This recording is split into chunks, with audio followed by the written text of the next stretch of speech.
Hey everyone, Chennington here, and today I would like to present a new mini-series I'm going to do here on the channel where I take two artists I love or believe would work extremely well together and create a fictional scenario of them collaborating with one another. What would their music sound like, their albums, EPs, and overall musical duality? What about touring? These and many more questions will arise along the journey as we take one artist from the vaporwave, vapor trap, future funk, etc. scene and mash them together with a more known or mainstream artist or band. I really am going to let my imaginations run wild here and let the genres our artists will be collaborating with limitless. Hip-hop, grunge, rock, 80s, Latino jazz, the possibilities are endless. So ladies and gentlemen, here is episode 1 of Dream Collabs.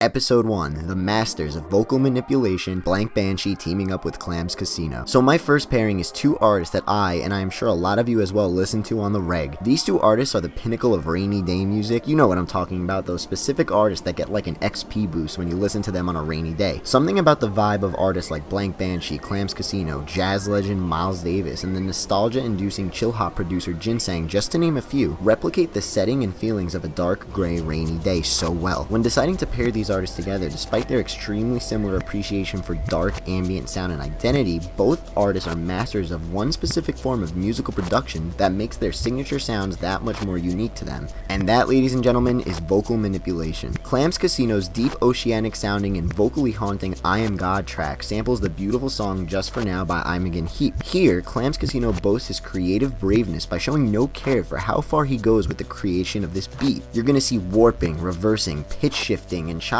parts of the song's angelic vocals to create a darker, colder sound that completely shakes over his crisp drum track. On Drowning, off of his Rainforest EP, Clams goes to work and completely picks apart the original vocal sample used over this song like a vulture scrapping apart its prey. We see the sample jump from high pitch to low pitch, quaint sounding to harsh, chopped to dragged, everything on this thing. On Banshee's similar sound style, we see similar tendencies of an ignorance for vocal manipulation boundaries with tracks like Wavestep, for example, where a sweet-sounding Legend of Zelda track is sampled as the main foundation for the track, but it's led by a charming and strong vocal lead, chopped and smoothed out. On Solar Plexus, off of Banshee 1, the vocal sample becomes an instrument in itself, with the voices quickly hopping around like keys on a keyboard, chanting and calling out like a tribe in the night, further resonating with the synthetic jungle vibe atmosphere the literal keyboard is creating with pan flutes, thick tom-rolling drums, and rigged-sounding bass lines. Now, they both also have some unique attributes that, while setting them apart, I think would clash beautifully, and the potential sound we would hear from this collision could be revolutionary. Let's take Banshee's extreme attention to short, halting, instrumental cuts in his music, for example. What I mean by this is a lot of Banshee's signature sound comes from his use of cutting a lot of his instrumentals short. A lot of his synths, drum tracks, and more don't really have that much drag to their sound at the end of them and halt as the literal volume or the hit or chop is fading out, as if they just hit a wall. Casino, on the other hand, triumphs with his rugged, grainy, and rocky sounding leads that has instruments from one measure continually washing over to the next with no rhyme or reason. These two sounds, being opposites, are extremely pivotal to each artist's identity, and they would not be removed in this collaboration. Imagine how cool a track would sound with Banshee's infamous dry bass line leads over a Clams Casino rough and earthy drum beat, all topped off with the sweetest sounding warped organ chords we've ever heard in our lives. Imagine though, these two coming together for an album or even an EP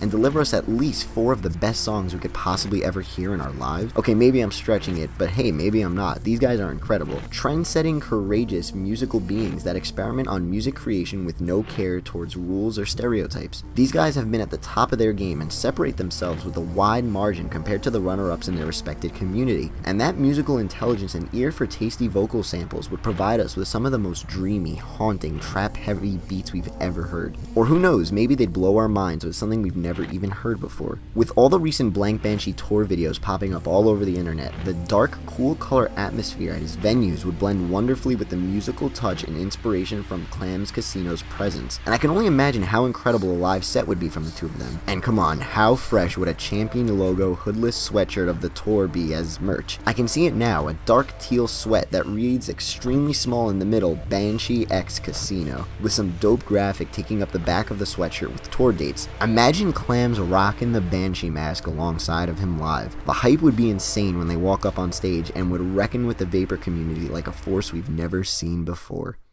Everyone, let me know who you'd love to see come together in the comments. Would love to hear what you guys have to say. Please hit that subscribe button if you haven't yet to watch my videos the moment they come out. Much love, your boy, Chennington.